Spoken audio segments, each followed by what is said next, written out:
next pattern we are going to study is called the bullish breakaway, which is a bullish reversal pattern formed by 5 candles. 4 of them are bearish and 1 of them is bullish. The first candle in the pattern is a medium-sized to large bearish candle. The second candle opens up with a gap down and forms a small bearish candle. The next 2 candles are also small and bearish.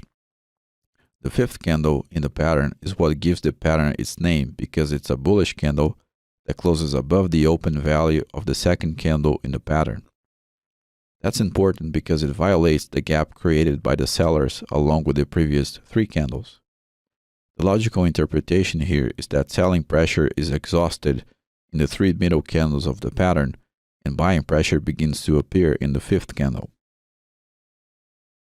The bullish breakaway appears when price is going down in order to signal a reversal to the upside. The next pattern is the bearish breakaway, which is the mirror image of the bullish breakaway. So it's a bearish reversal pattern formed by 4 bullish candles and 1 bearish candle.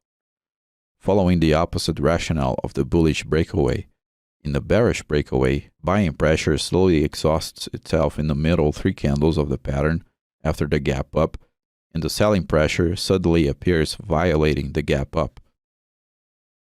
The bearish breakaway appears when price is going up in order to signal a reversal to the downside. The next pattern we are going to analyze is called tower bottom, which is a bullish reversal pattern. The first 2 candles in the pattern are bearish, 1 medium-sized candle followed by a small candle. That already denotes a decrease in selling pressure, given the decrease in the body size of the second bearish candle.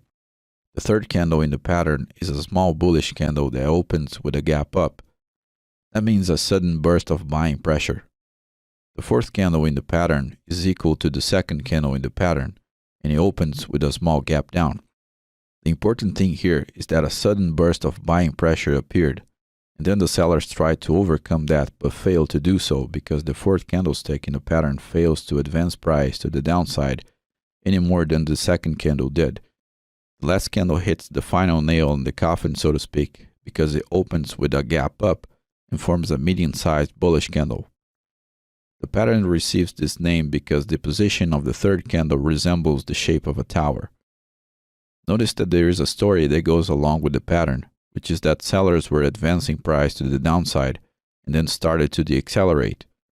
After that, a sudden burst of buying pressure appeared, and sellers tried to overcome that. The fact that sellers failed to fully overcome the buying pressure opens the door for the buying pressure to rise and create the bullish reversal pattern. The tower bottom appears when price is going down in order to signal a reversal to the upside. The final complex reversal pattern we are going to see is the tower top, which is the mirror image of the tower bottom, so it's a bearish reversal pattern. The first 2 candles in the pattern are bullish, 1 medium-sized candle followed by a small candle. That already denotes a decrease in buying pressure given the decrease in the body size of the second bullish candle. The third candle in the pattern is a small bearish candle that opens with a gap down. That means a sudden burst of selling pressure. The fourth candle in the pattern is equal to the second candle in the pattern, and it opens with a small gap up. The important thing here is that a sudden burst of selling pressure appeared, and then the buyers tried to overcome that but failed to do so because the fourth candlestick in the pattern fails to advance price to the upside any more than the second candle did. The last candle hits the final nail in the coffin, so to speak, because it opens with a gap down and forms a medium-sized bearish candle. Observe that there is a story that goes along with the pattern, which is that buyers were advancing price to the upside and then started to deaccelerate. After that, a sudden burst of selling pressure appeared, and buyers tried to overcome that. The fact that buyers failed to fully overcome the selling pressure opens the door for the selling pressure to increase and create the bearish reversal pattern. The tower top appears when price is going up in order to signal a reversal to the downside. I have a ton of free content on my YouTube channel. You can find some basic information and some advanced stuff as well. If you like the material I produce, please consider clicking the like button, subscribing to the channel, activating the notifications button, sharing the video, and leaving your feedback below in the comment section. Thank you very much for watching, and I hope to see you in the next videos. Take care.